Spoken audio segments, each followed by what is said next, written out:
ceia. Amém? Então abre Mateus comigo, por favor.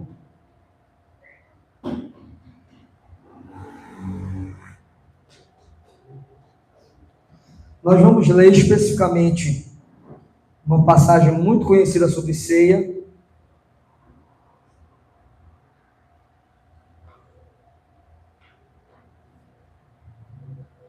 Mateus 26, por favor.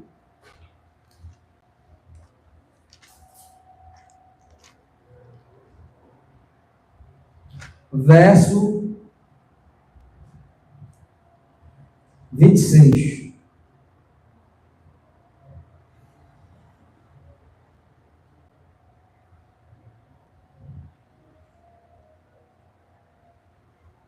O tema de hoje é muito simples.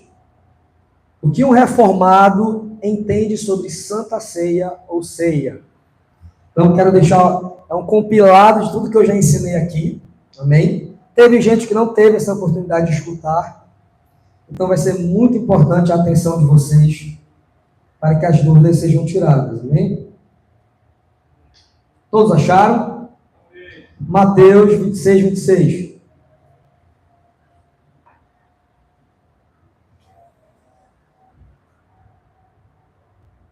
Mateus 26, 26.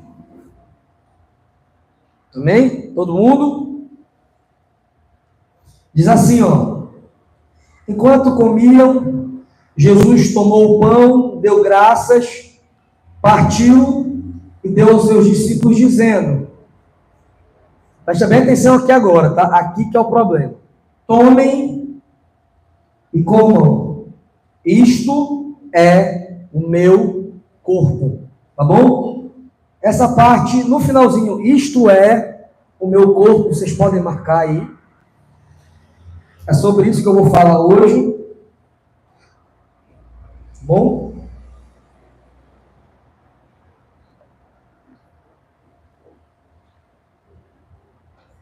Amém? Meus irmãos, é importantíssimo que todos vocês aqui entendam sobre ceia. Se você olhar a nossa confissão de fé, tá? Essa aqui, ó. Você pode ter também online aí, o domínio público, mas se você tiver física ela ou por celular, você vai perceber que a principal marca da igreja reformada são 3. E a gente aprende isso no curso de membresia. 3 marcas que você pode fazer o diagnóstico se uma igreja é saudável.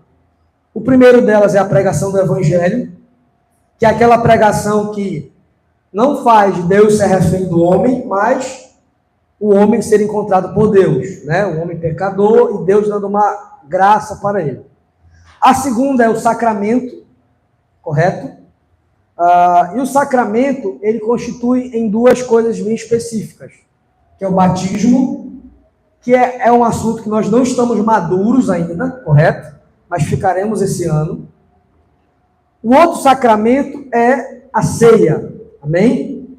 Que eu creio que estamos um pouco mais desenvolvidos na ceia, a nível de teologia, mas precisamos melhorar a nível de prática, no sentido dos ofícios ordenados que podem me ajudar a fazer isso.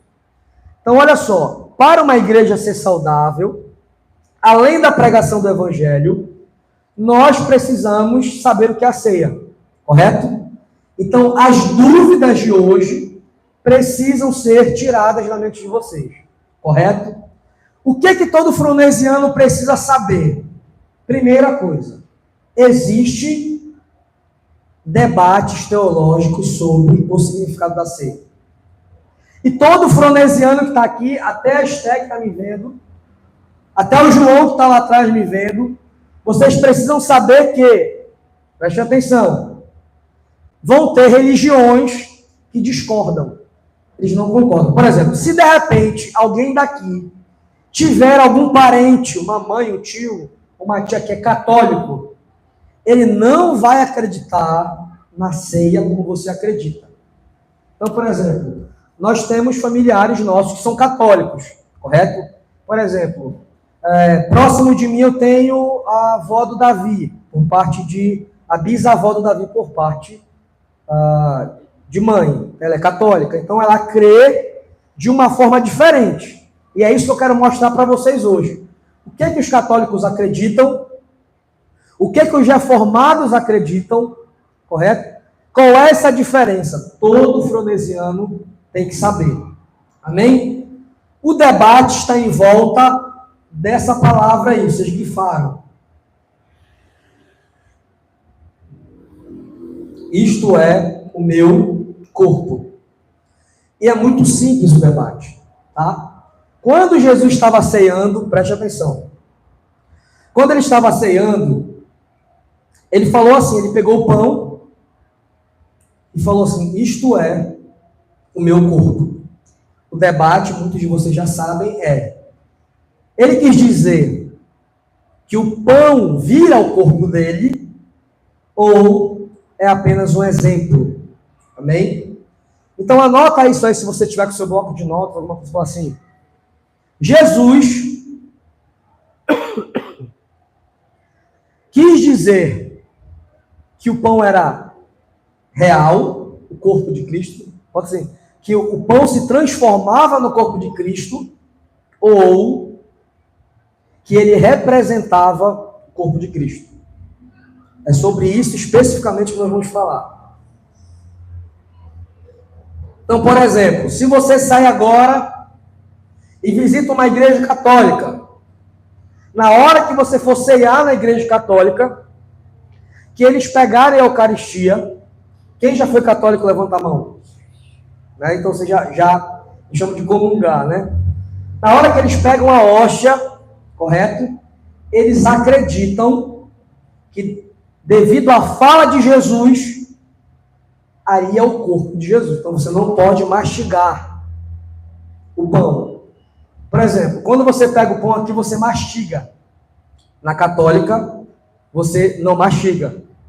Por quê? Porque se você mastigar, mordeu a mão de Jesus.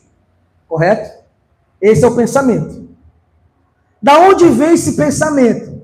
É a forma que você lê a Bíblia. Por exemplo, quando eu leio isto é o corpo, eles entendem literalmente que realmente vira o corpo. E eles vão lutar sobre isso, porque eles estão falando assim, foi Jesus que disse.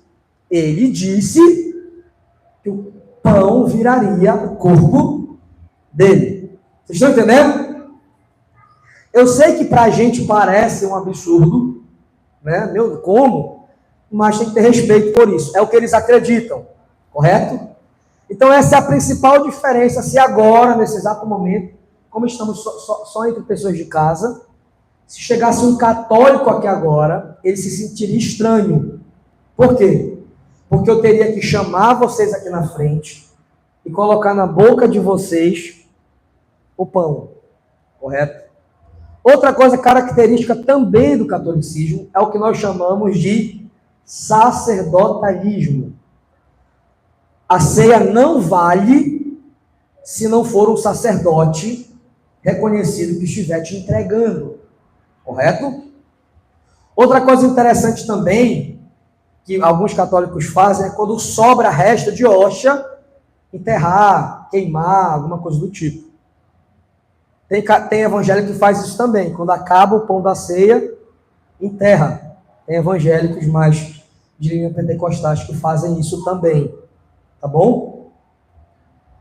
Outra coisa importantíssima também é que os membros da igreja não podem tomar o cálice. Correto? Principalmente na época de Lutero, apesar de hoje em dia ter algumas mudanças, só quem tomava o cálice era o sacerdote, né, ou o bispo, o padre, para que não pudesse derramar pelo canto da boca, porque se derramasse pelo canto da boca, você estaria derramando o sangue de Jesus. Então, toda vez que você for conversar com um católico sobre a ceia, ele não pensa igual a você, correto? Por quê? O que ele acredita? Que realmente, na hora que você apresenta o pão e apresenta o cálice, ele vira o corpo de Cristo. Outra coisa importantíssima, eles acreditam que, mais uma vez, Cristo está morrendo por você. Isso é algo que poucas pessoas falam, mas é importante anotar isso. Eles acreditam que Jesus está se sacrificando mais uma vez. Amém? Todos entenderam? É isso que o catolicismo acredita. E para o catolicismo, a ceia, o sacramento da ceia, sacramento significa lembrança, memória, eles acreditam que ele serve para a salvação. Então, cada vez que você comunga, que você ceia, que você come a Eucaristia, você está se salvando. Então, imagine esse copo, correto? Vamos supor que o Rodrigo ceou 5 vezes. Está enchendo o copo dele. Quando chegar no final, ele está salvo. Correto? Eles acreditam dessa forma. E se eu morrer e não ser eu o suficiente, eu não fiz os outros sacramentos que eles acreditam, você vai para o purgatório. Você não está apto para ir para o céu ainda. Essa é a principal diferença. Então, qualquer parente seu, qualquer amigo seu, que se você for falar sobre ceia, ele pensa diferente da gente. Se algum de vocês achava que ceia era isso, vocês já estão sabendo agora que nós não cremos nisso. Amém? Por quê? Da onde vem essa concepção? Vem dessa palavrinha aí. Isto é o meu corpo. Mateus 26, 26. Vem dessa palavra, esse isto é. Essa palavra em grego, isto, essa palavrinha, essa preposição, isto é. A gente tem muito debate sobre isso, correto? Por exemplo, a palavra isto é uma palavra chamada touto, em grego, tá? Uma palavrinha chamada touto. A católica acredita que o pão se transforma no corpo real de Cristo, e a partir disso, nós temos uma defesa sobre isso. Porque Jesus Cristo falou várias vezes em forma de simbologia. Por exemplo, olha que coisa interessante. Em João, Jesus diz assim: eu sou o pão que desceu do céu. Correto? Jesus tinha formato de pão? Não. Então significa que Jesus usou uma linguagem de exemplo. Ele quis dizer, quanto mais vocês me conhecem, mais vocês se alimentam espiritualmente. Então a gente que é reformado acredita que a fala de Jesus Cristo era uma analogia, um exemplo, quando nós usamos para explicar alguma coisa. Correto? Nós acreditamos que quando Cristo falou assim, isto é o meu corpo, é porque na hora que ele pegou o pão, ele partiu o pão. E o corpo dele na cruz seria partido, como se fosse um exemplo. Ele seria mutilado, ele seria, machucado em nosso lugar. Assim como você machuca o pão quando você parte, assim o corpo de Cristo seria machucado como o pão foi. Quem está me entendendo? Está claro para todo mundo? Eu preciso muito, muito que todos vocês entendam isso. Amém? Correto? Então está aqui o Davi, Esther, o João. Tem mais alguém? Cadê? Tá, vocês. Cadê a Ravena? Ravena está me escutando? Está ali a Ravena. Olha para mim aqui vocês, preste atenção. Nós não acreditamos que o pão e o cálice, eles são verdadeiramente o corpo de Cristo. A ponto da gente cometer canibalismo, que é comer o corpo de Cristo. Não acontece isso. É um exemplo. Amém? Todos entenderam? O que foi que aconteceu a partir daí? 2 personagens apareceram. E eu estou ensinando isso para vocês no curso de membresia. Primeiro, Lutero. Segundo, Zwinglio, que vão começar a questionar essa interpretação. Mas antes da gente chegar nesses personagens, eu preciso alertar vocês. Nós, primeiramente, acreditamos, como reformados, que a ceia do Senhor é uma continuação, anota isso daí, a ceia do Senhor é uma continuação de algo que aconteceu no Antigo Testamento, correto? Chamado Páscoa. Se vocês estão passando por uma matéria agora sobre igreja, vocês ou já passaram por essa aula ou vão passar, que a igreja do Antigo Testamento, ela acontecia toda vez que ou o povo de Deus se reunia ou as famílias se reuniam nos lares. Quando você vê no Antigo Testamento o povo se reunindo para a Páscoa, o que estava acontecendo ali? Duas coisas. O culto e a ceia. A ceia do Antigo Testamento é a Páscoa. O que a gente vai perceber então? Quando Cristo fala o termo ceia do Senhor, ele faz isso dentro do dia da Páscoa, da comemoração da Páscoa. O que é a comemoração da Páscoa? Todo crente tem que saber. Ela comemorava a libertação do povo de Deus do Egito. Correto? E algumas simbologias existiam lá dentro. Exemplo, o cordeiro que se matava de 1 ano para fazer uma refeição em família. E se ele fosse muito grande, você chamava o vizinho. Correto? O que simbolizava isso? Simbolizava que aquele cordeiro que foi morto, o sangue dele seria passado nas portas para que eles fossem livres da morte por causa daquele cordeiro. Outra coisa que o cordeiro simbolizava, aquele cordeiro unia eles. Porque por causa daquele cordeiro, além de passar o sangue na porta, você sentava para fazer uma refeição. Então o cordeiro livrava da morte e da unia a família. A principal simbologia do cordeiro no Antigo Testamento é essa. Outra coisa que eles faziam era comer ervas amargas, que era para eles lembrarem da amargura de ser escravo no Egito. Eles estavam prontos para sair, né, cajado na mão, sandálias nos pés, porque eles iam ser libertos. Essa era a Páscoa. Eles comemoravam, desde então, toda a época da Páscoa era comemorado dessa forma. Toda vez que isso acontecia, um culto acontecia, uma ceia acontecia. Os anos vão se passando, Deus vai se revelando cada vez mais. Deus vai mostrando cada vez mais quem Ele é e como Ele quer ser adorado. Até que nós chegamos em Cristo, aonde em Cristo todas as simbologias de rituais acabam. Sobra apenas um memorial, chamado ceia, que substitui quem? A Páscoa. Por isso que tem uma grande discussão aí, né? Vocês vão perceber que a igreja reformada, o correto de uma igreja reformada, é ela ser seca. Repete comigo, seca. O que é ser seco? É ser simples. Apesar de muitas igrejas reformadas estarem perdendo o sentido disso. Por exemplo, já tem igreja reformada hoje que faz uma festona de Páscoa. O correto não é fazer uma festa de Páscoa. O correto é que toda a ceia seja nossa Páscoa. Por exemplo, se eu tiro uma data comemorativa para comemorar a Páscoa na minha igreja, diferente da ceia, está errado.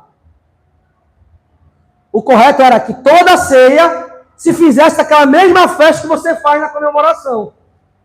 Só que, infelizmente, hoje em dia, muitas igrejas reformadas, pressionadas pelo calendário, porque os membros ficam falando, por que na nossa igreja não tem o que ter naquela igreja? Por que a nossa igreja não se movimenta como aquela igreja? Eles acabam fazendo um calendário comemorativo comercial. Correto? O correto disso tudo é o quê? Nossa Páscoa acontece todo início do mês. Nós ceiamos. Aquela mesma expectativa da Páscoa é a mesma expectativa que a gente tem que ter todo início de mês. Todos estão me entendendo? É muito importante lembrar isso. Por quê? Porque diante dos discípulos ele fala, eu quero que vocês façam isso em memória de mim. E o que você percebe na igreja primitiva? Que os apóstolos foram tirando a festa da Páscoa e colocando no lugar dela a ceia, porque a igreja agora não seria judaica, ela seria mundial, no sentido de alcançar o mundo inteiro. Correto? Então é muito importante que ela seja algo simples, direto e extremamente inteligível, que as pessoas entendam o que estão fazendo. Todos estão me compreendendo? Todos. A partir disso, todo fronesiano tem que saber isso. A ceia nasce dentro da Páscoa, porque ela substitui a Páscoa. Por quê? Como nós somos aliancistas, nós acreditamos que desde Gênesis, Deus vem se revelando e a cada dia ele vem mostrando cada vez mais ao longo da história quem ele é e como ele quer ser adorado. Amém? A partir disso, nós entendemos algo. A Igreja Católica, ela vinha durante muito tempo fazendo a ceia no formato de sacerdotalismo. Acreditando no que nós chamamos o termo técnico, anotem aí se vocês quiserem estudar um pouco mais em casa, transubstanciação. Transubstanciação.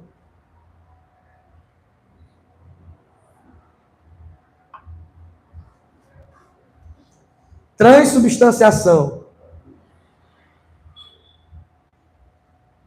Eu derramei água aqui na minha blusa, eu me lembrei, se fosse católico agora, eu derramasse tudo. Se eu fosse um padre que eu fosse tomar o cálice e derramasse em mim tudo. Anotaram aí? Transubstanciação. Já? Pastor, eu quero estudar como é que o católico entende a ceia. Você vai jogar esse termo aí. Ok? O que é isso? É o que eu expliquei ainda agora. Eles acreditam que o pão e o cálice se tornam o corpo e o sangue. Eu quero ser enfático.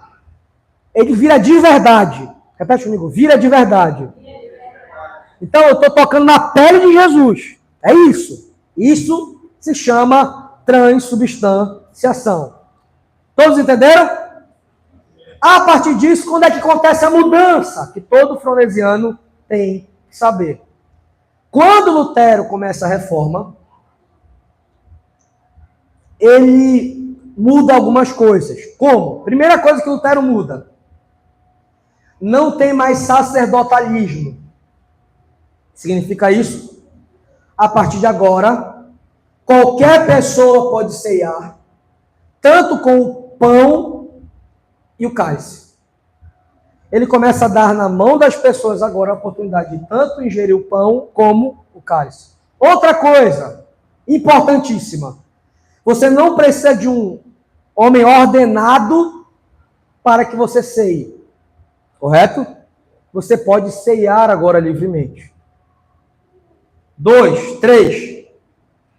Outra mudança que ele fez foi no entendimento do isto é meu corpo, isto é o meu sangue. Para Lutero, o isto é não significa que realmente vira o corpo de Cristo. Ele vai dizer o seguinte, que contém, repete comigo, contém. Anota aí, Lutero dizia aqui, contém o corpo de Cristo. Olha a diferença. Um diz que é, outro diz que contém. Essa é a diferençazinha.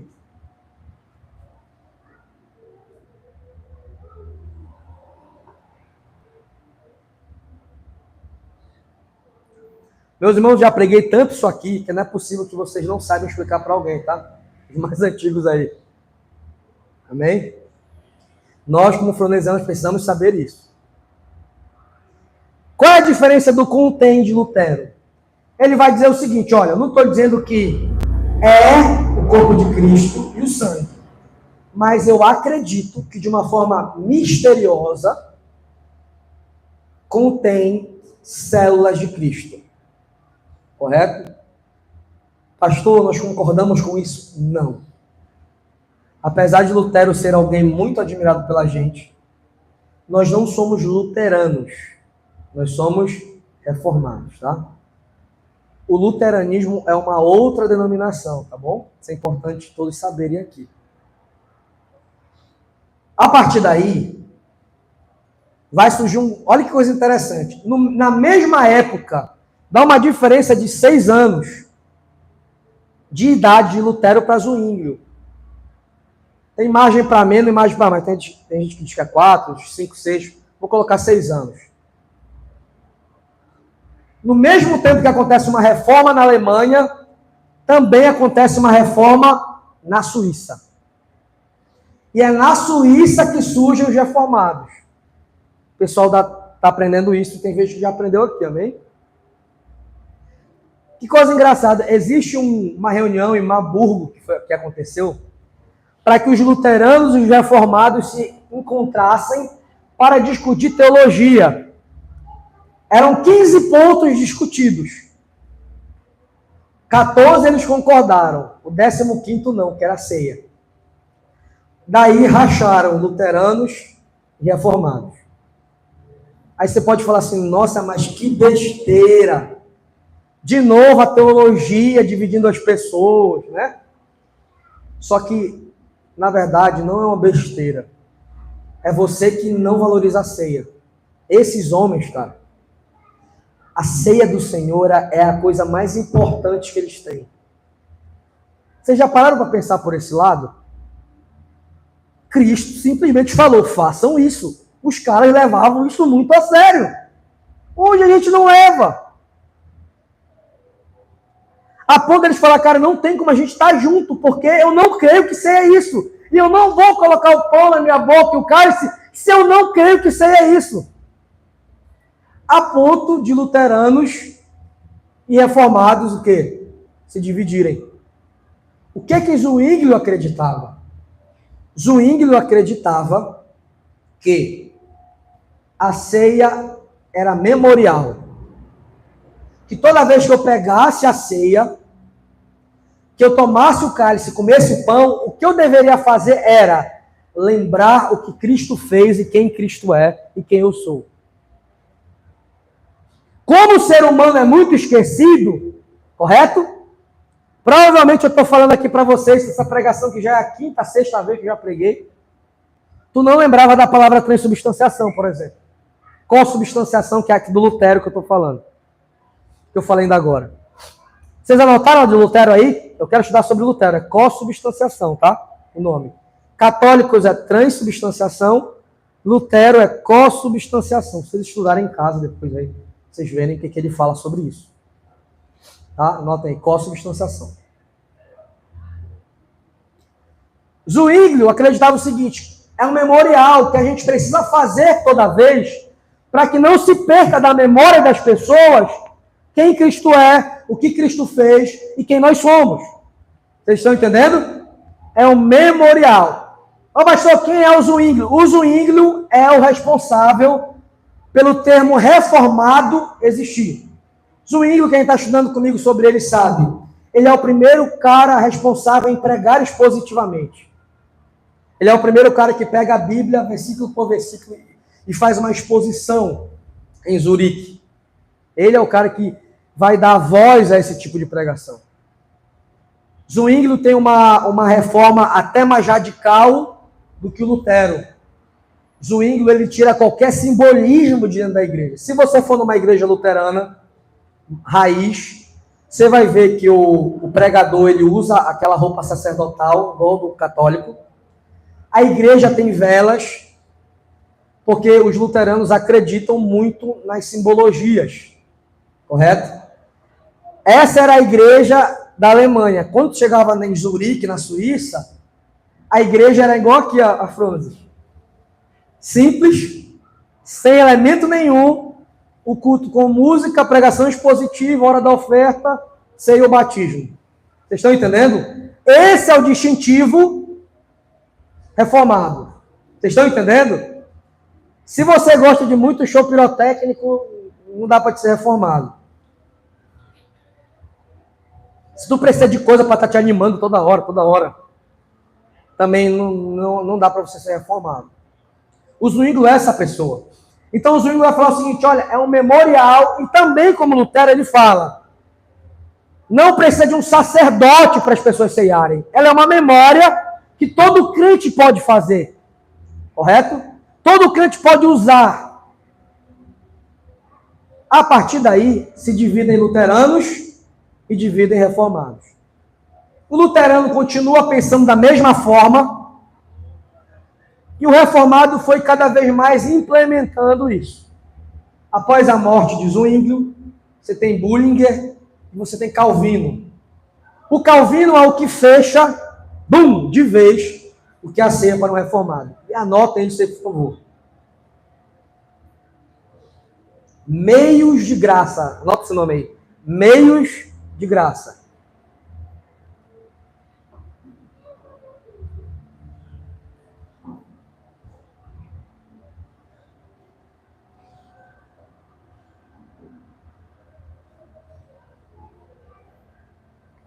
Anotaram? Para Calvino, preste bem atenção. A ceia, ela é um meio de graça. O que é um meio de graça? Isso aqui é muito importante, que não é uma palavra bíblica, não tem essa expressão meios de graça, tá? Mas é uma palavra escolhida para poder dar título a um pensamento. Olha só, preste atenção todo mundo. Os reformados acreditam que Deus, ele nos entregou nessa terra instrumentos para que a gente pudesse perceber a graça dele e experimentar a graça dele. Um meio de graça é a igreja, por exemplo. Quando você vem no culto, quando você canta, você lembra e percebe o quê? Que Jesus morreu por você na cruz. Outro meio de graça, a ceia. Quando você está focado na ceia, o que é que passa pela tua mente? Jesus, teus pecados e o perdão deles, correto? Então, a Bíblia é um meio de graça. Vocês estão entendendo? São coisas que deixam vivas na nossa mente, no nosso coração, que Cristo nos ama. Olha o que Calvino vai dizer então. Calvino acreditava que o memorial apenas poderia transformar a ceia em algo vazio. Então Calvino começou a mostrar que esse memorial, ele na verdade é um memorial que possui uma espiritualidade nele. Correto? Para que serve a memória? A memória serve para me conectar com algo. Então Calvino acreditava que, pelo Espírito Santo habitar na gente, toda vez que eu lembro de Cristo, o Espírito Santo me conecta a Cristo. Através das minhas memórias e das minhas lembranças. Então, para Calvino, uma ceia não pode ser uma lembrança vazia. Na hora que eu estou... Feche os olhos de vocês aí, por favor. Quem está dormindo já fica de olho fechado. Mas quem não está, fecha os olhos aí, por favor. Imagina Cristo aí agora. Cristo na cruz. Eu não sei qual é. Imagina Cristo morrendo em teu lugar. Vocês estão imaginando? Correto? Isso é uma memória. Calvino acreditava que essa memória... Fica de olho fechado. Calvino acreditava que essa memória, ela não pode ser uma memória como de qualquer coisa do mundo. Você precisa pedir que o Espírito de Deus te conecte a Cristo através dessa memória. Pede aí para Deus. Deus, me conecta através do teu Espírito a Cristo nesse exato momento. Vocês estão entendendo? Agora abre o olho. Para que não fosse vazio, tem que haver essa conexão entre o Espírito que habita em você e Cristo através de uma memória. Por exemplo, quando você lê a Bíblia, você não se conecta com Cristo? Quando você ora, você não se conecta com Cristo? Quando você louva, você não se conecta com Cristo? E quando você ceia?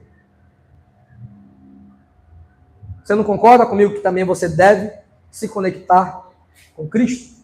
Amém? Então a ceia, ela é um meio de graça.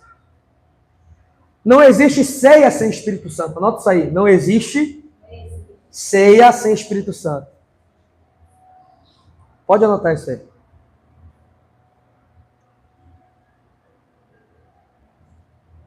Por isso o reformado acredita que alguém que não foi regenerado e não nasceu de novo, ele não deve ceiar.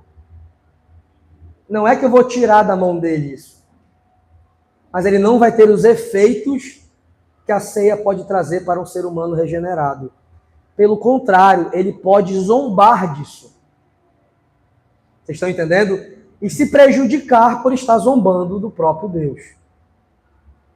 Olha que coisa interessante. Se você for ver a nossa confissão de fé, quem deve ceiar? Está escrito lá. Aqueles que foram regenerados, que passaram...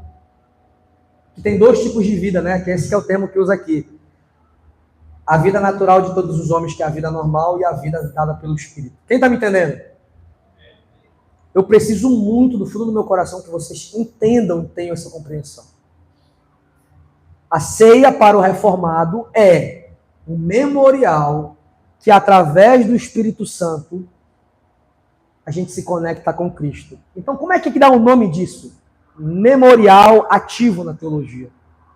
Não memorial vazio, memorial ativo, que ativa em você, dentro de você, uma espiritualidade verdadeira.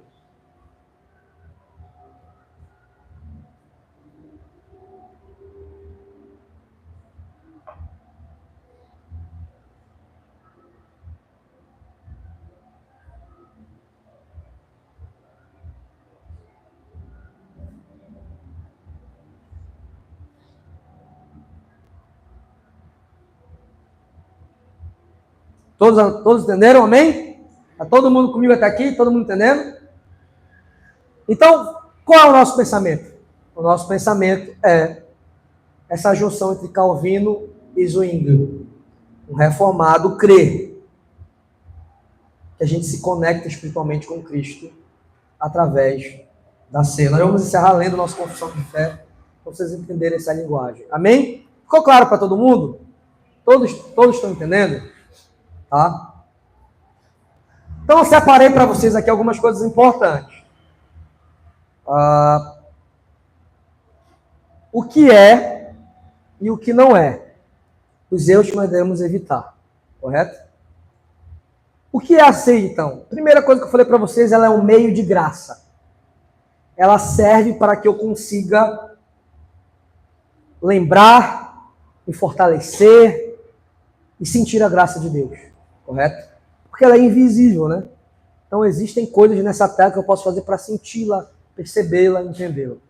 Ela é um meio de graça, ela é um memorial ativo, correto? Todos os crentes participam igualmente do pão e do vinho, né? E lendo o sacrifício de Cristo, de forma a se alimentar espiritualmente, não apenas um memorial vazio. Terceiro, que eu não falei aqui, mas é interessante. Vocês lembram que a gente é aliancista e que a gente acredita que Deus vem se revelando ao longo do tempo? Quando mataram o cordeiro na Páscoa, ele serviu para duas coisas, correto? Lembra que eu falei para vocês lá no início? Livrar eles da morte. Não é isso? Quando eles usaram sangue, Cristo nos livra da morte por causa do seu sangue. E a segunda coisa? Unir. As pessoas faziam uma refeição com aquele cordeiro. Correto? Então, se na ceia eu tenho o sangue de Cristo que me tira da ira de Deus, e agora eu posso orar ao Senhor e ser filho de Deus, a ceia também deve o quê? Unir. Então a ceia, ela é um meio de graça, ela é um memorial ativo, mas também é uma ação comunitária. Correto? E eu quero deixar a ênfase bem interessante aqui. Ela é uma celebração individual e comunitária. São as duas coisas ao mesmo tempo. Por isso que, o que vai te atrapalhar mortalmente ao ceiar? Duas coisas. Primeiro é pegar no pão, pegar no cálice e não pensar em nada. Não olhar para dentro de você, não refletir sobre como foi, por exemplo, o seu mês, a sua semana, não refletir sobre quem você é, não refletir sobre Cristo, não lembrar. Peguei, simplesmente no final, só peguei comigo só para passar o tempo. Então você não ceou certo, porque a ceia é individual, no sentido de que tem que haver uma reflexão. Quando Paulo fala, analisa o homem a si mesmo, já falei para vocês, que não tem a ver com ser ou não ser pecador, tem a ver como discernir. Como é que está a minha vida? Eu entendo isso. Quem é Cristo para mim? O que Cristo fez? É o homem refletir. Como é que está a minha vida com a igreja? Com meus irmãos? É o homem refletir. Então, no momento que vocês pegarem o cálice e a partícula do pão, o que vocês vão fazer? Refletir, lembrar, analisar. Correto? E ao mesmo tempo que eu faço isso na minha individualidade, eu preciso entender uma coisa. Deus me permite ceiar, porque também eu estou inserido a uma comunidade. Por isso é muito importante você não ter nenhuma pendência de falta de perdão com algum irmão na sua igreja. Isso seria o mesmo que zombar da ceia do Senhor. Você está entendendo? Então, para um reformado, se eu não gosto de algum irmão, se eu estou com algum problema com algum irmão, o correto é não ceiar. Porque não adianta eu analisar a mim mesmo e não resolver essa pendência. Todos estão me entendendo? Então, a ceia é um meio de graça, um memorial ativo e uma celebração individual e comunitária. O que não é a ceia? Ela não é transubstanciação. Isso não é o corpo de Cristo, de forma que eu vou morder a pele de Cristo. Não é um ritual vazio. Não, lembrei de Cristo, come o pão e toma o cálice. Não é isso. Não é isso.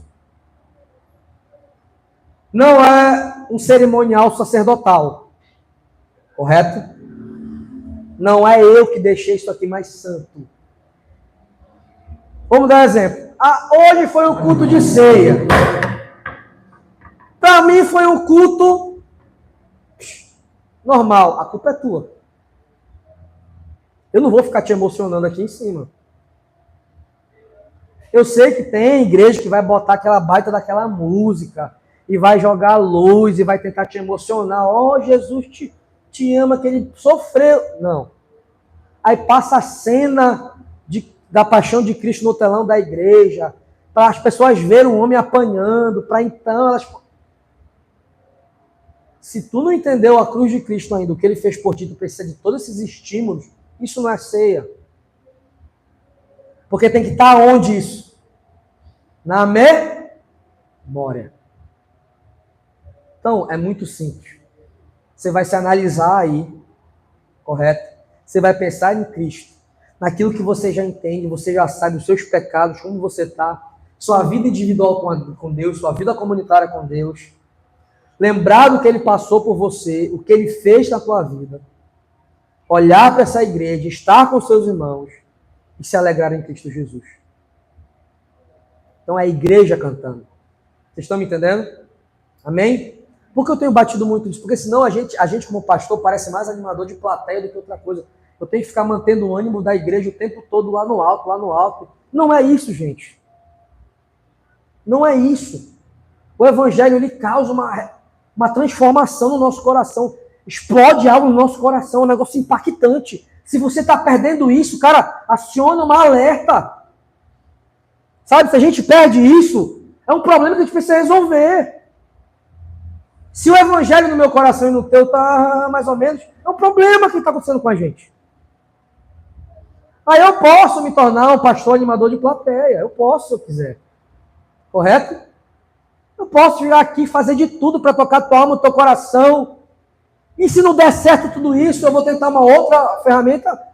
Mas nós somos pessoas que conhecem o evangelho aqui, correto? Nós conhecemos o evangelho. Um momento como esse é simples, mas é valioso. Então a ceia não é uma transubstanciação, não é um ritual vazio e não é uma cerimônia sacerdotal. Esses erros que devemos evitar, reduzir a ceia ao mero ritual simbólico, sem significado espiritual, adotar uma visão transubstancialista, negligenciar a participação consciente e o exame da consciência, e ignorar a dimensão comunitária da ceia. Nós não podemos negar isso. Por que eu bato nisso? Porque eu vim de um contexto onde a ceia era o seguinte: cada um vai para o seu cantinho, pensa no seu pecado, chora e ceiou. Nós temos que fazer esses dois atos. Eu dou um tempo para que vocês reflitam sobre vocês, que vocês conversem com Deus, e logo em seguida nós vamos para a adoração comunitária. Correto? Então, a gente tem que se perguntar, como é que está a minha vida comunitária? Como é que está a minha vida de congregação? Você pode ter alguns problemas a analisar. Você não está falando com alguém. Você não está se relacionando com as pessoas, porque você não gosta de se relacionar com as pessoas. É um problema, sim. Né? Você já está aqui há quantos anos, você não conhece ninguém. Estou aqui há 1 ano, não conheço ninguém. Estou aqui há 2 anos, não conheço ninguém. Tem gente na igreja que eu não conheço. Eu não sei o nome. E olha que a nossa igreja não é nem grande. Acho que o mínimo que a gente deveria saber é o nome de todo mundo, né? Pelo menos. São coisas que você tem que refletir. Por que será que eu só falo com as 2 mesmas pessoas? Por que eu não sei o nome do outro fulano? São essas coisas que a gente começa... Como é que está a minha vida comunitária? Eu estou ajudando em alguma coisa? O que eu estou fazendo? Eu estou contribuindo ou não? Eu estou mais atrapalhando? O que eu estou fazendo? São essas coisas que a gente começa a pensar. A ceia serve para isso. Não, mas pastor, não teve reflexão comunitária na ceia. Teve, Judas. Jesus fez uma reflexão. Onde você já me traiu. Olha que coisa interessante. Porque era um momento de comunhão. Então, os erros que a gente deve evitar são esses. Isso é a ceia do Senhor. Agora, todos entenderam? Amém? Então, nós vamos ceiar, mas antes eu vou ler nossa confissão de fé para vocês. Amém? Nossa confissão de fé. Eu estou aqui nessa linguagem, ó, uma coisa importante. Essa linguagem é a mais recente que nós temos, correto? Se você jogar aí confissão belga no Google, talvez você vai ter acesso ao domínio público, que é uma linguagem um pouco mais antiga e pode te confundir um pouco. Então, se tu abrir aí confissão de fé belga e eu ler aqui, vai aparecer diferente um pouco. É tipo Almeida, Bíblia e NVI, né? Vai aparecer um pouco diferente, correto? Essa versão aqui é da editora Cleary, tá bom? Editora Cleary, que tem essa logozinha aqui. Que editora é essa? Se você entrar aí na editora Cleary, é a editora das igrejas reformadas do Brasil, correto? Tem uma livrariazinha lá. Inclusive, você pode encontrar o livro sobre o autor dessa confissão, que está lá a história dele também, tá? Eu vou ler para vocês aqui. Nós temos 2 coisas aqui interessantes. Nós temos a confissão belga e o catecismo de Heidelberg, que o catecismo já é outro autor que faz perguntas e respostas. O que é a ceia? Porque não sei o que ele te responde e dá as bases bíblicas, amém? O que eu vou fazer aqui agora? Eu vou ler a confissão belga. Então, por exemplo, se vocês forem se reunir para falar isso no pequeno grupo, vocês podem levar a confissão, ler a confissão lá e ler o catecismo também, para vocês verem como é uma boa resposta. Amém? Eu vou abrir aqui. Vou já falar para vocês aonde é.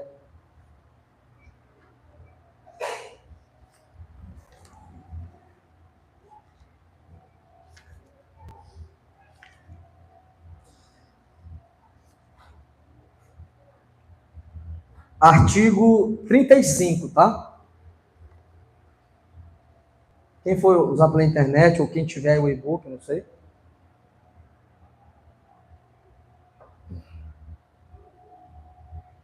Artigo 35.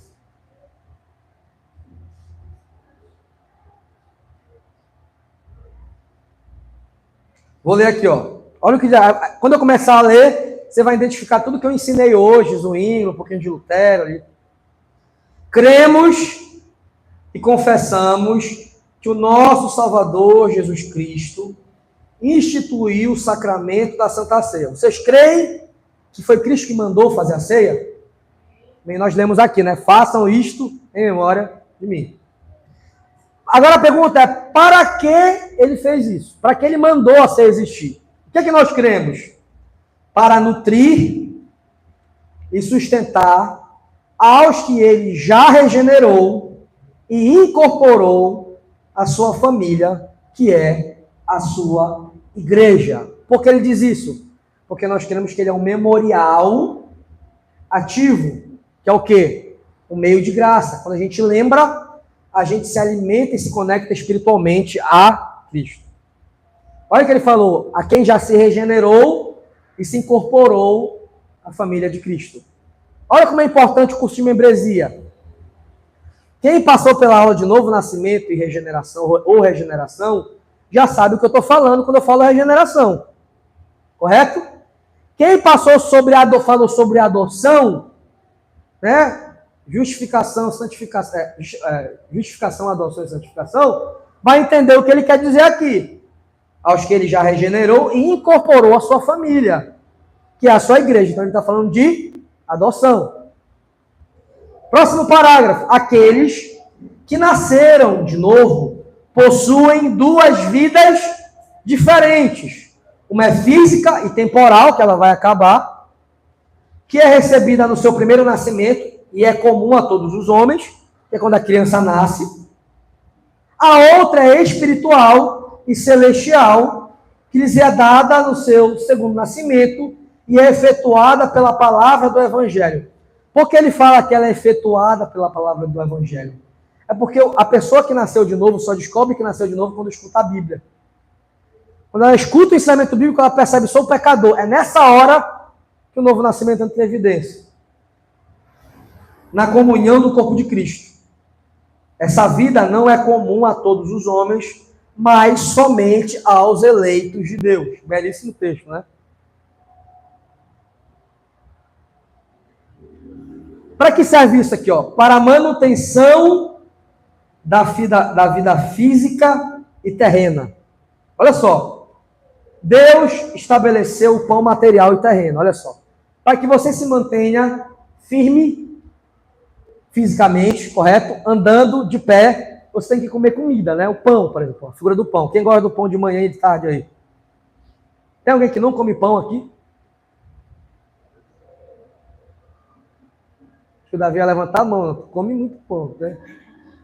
Alguém não come pão? A Tainara não come. O que tu come no lugar de pão, né?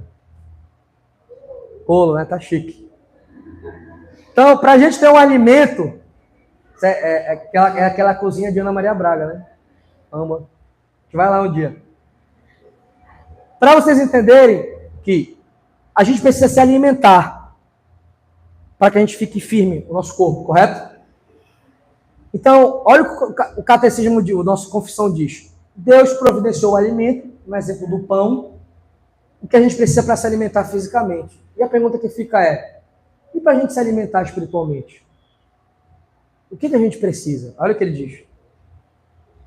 Deus estabeleceu o pão material e terreno. Esse pão é comum a todos, assim como também a vida é comum a todos.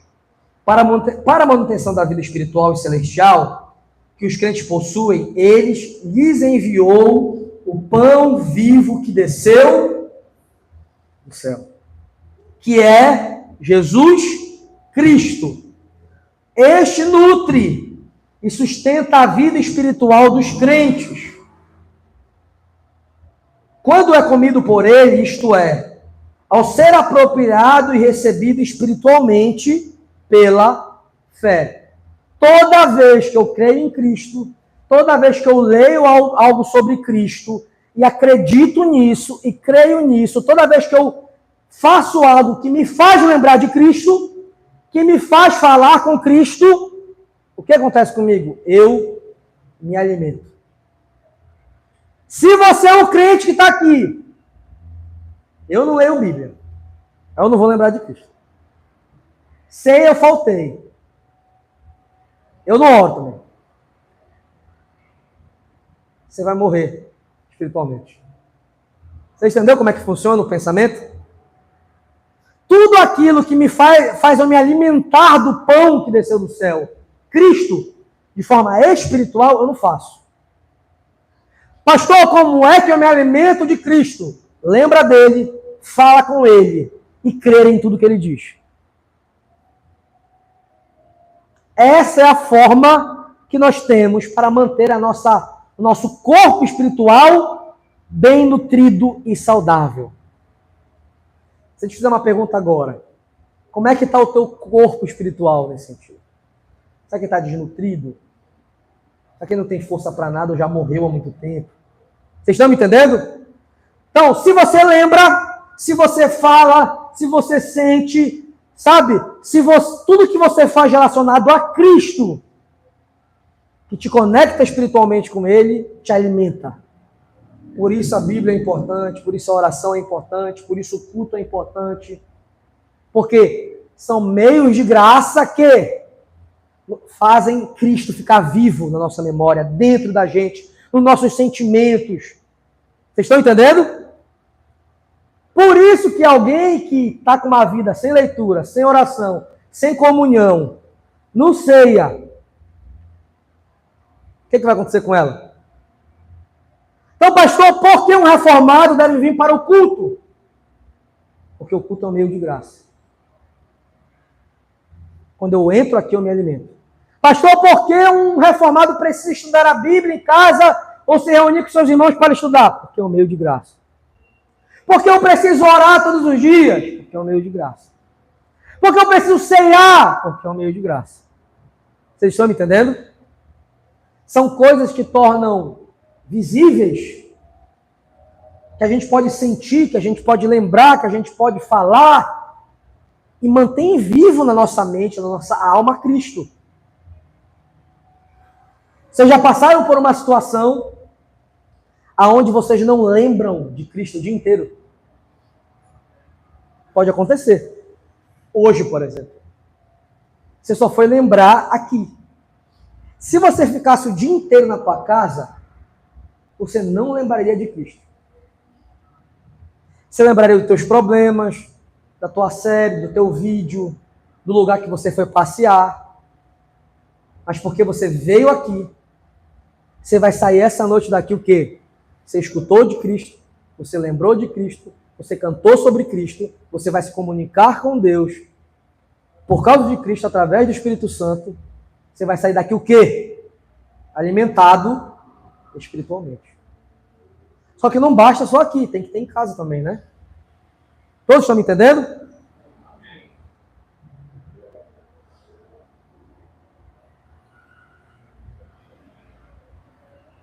Este nutre e sustenta a vida espiritual dos crentes. Quando é comido por eles, isto é, ao ser apropriado e recebido espiritualmente pela fé. Para representar o pão espiritual e celestial, que é Cristo, Cristo instituiu o pão visível e terreno como sacramento de seu corpo e o vinho como sacramento de seu sangue. Ele nos testifica que tão certo como tomamos e seguramos em nossas mãos o sacramento e o comemos e bebemos com nossa boca para sustentar nossa vida física, assim também com certeza recebemos pela fé, a fé que é mão e boca da nossa alma, o verdadeiro corpo e o verdadeiro sangue de Cristo, nosso único Salvador, para a sustentação da nossa vida espiritual. Não há menor dúvida de que Cristo não nos recomendou os seus sacramentos em vão. Portanto, Cristo opera em nós tudo aquilo que nesses santos sinais ele representa para nós. Não entendemos o modo como isso se realiza, exatamente como também não compreendemos as atividades ocultas do Espírito de Deus. Contudo, não nos enganamos ao dizer que o que comemos e bebemos é o corpo verdadeiro e natural e o sangue verdadeiro de Cristo. Todavia, não comemos com a boca, mas em espírito pela fé. Desse modo, Jesus Cristo permanece sempre assentado à destra de Deus, seu Pai, no céu. Porém, ele não deixa de nos comunicar a si mesmo pela fé. Esse banquete é uma mesa espiritual na qual Cristo nos torna participantes de si mesmo, com todos os seus benefícios, e nos concede graça de desfrutar dele mesmo e dos méritos do seu sofrimento e morte. Ele nutre, fortalece e consola nossa alma pobre e desolada pelo comer de sua carne e refresca e renova pelo beber de seu sangue. Embora o sacramento esteja unido com o que é por ele significado, este significado nem sempre é recebido por todos. O ímpio certamente toma os sacramentos para a própria condenação, mas não recebe a verdade do sacramento. Assim como Judas e Simão o Mago receberam o sacramento sem, contudo, receberem a Cristo, que é aquilo que o sacramento representa. Cristo é comunicado somente aos crentes. Finalmente, recebemos esse santo sacramento na congregação do povo de Deus, com humildade e reverência, enquanto celebramos com ações de graças a lembrança sagrada da morte de Cristo, nosso Salvador, e confessamos a nossa fé e religião cristã. Por isso, ninguém pode vir a essa mesa sem cuidadoso autoexame, para que ao comer desse pão e beber desse cálice não coma e beba juízo sobre si. Em resumo, o uso desse santo sacramento nos leva a amar fervorosamente o nosso Deus e o nosso próximo. Por essa razão, rejeitamos como profanação todos os acréscimos e invenções malditas que os homens acrescentaram e misturaram aos sacramentos. Declaramos que devemos nos contentar com a ordenação que Cristo e seus apóstolos ensinaram e falar disso da mesma maneira que eles falaram. Você pode ficar de pé?